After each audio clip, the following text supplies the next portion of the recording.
The birth of Inkrose, 10 months later. I woke up with a start in the night, panicked at the sudden pain I felt in my stomach.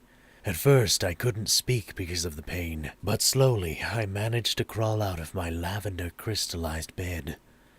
My hooves just barely dragged me across the floor as I reached the door with an extended hoof. "Guards! Guards!" I managed to yell for a short while before my muzzle stopped moving, and a tremendous inky blackness encompassed my vision. I heard something faint in the distance, but the pain was too great. "Cadence!"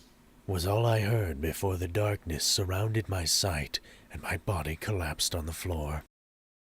When I awoke, I was on a cart heading straight through doors that I could barely make out labeled emergency room. A blur of ponies and equipment filled my blurred vision of my muzzle, and I could slowly start to smell the sterile hospital.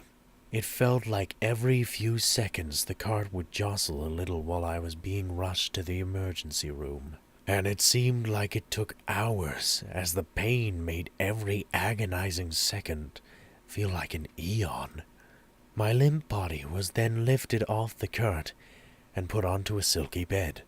"Calm down, princess. Try to take deep breaths through your mouth." I heard a frantic nurse blurt out. "Every time you exhale, try to push as hard as you can." I tried as hard as I could to take deep breaths and push with all my strength. Time seemed to come to a stop as I repeated this process over and over.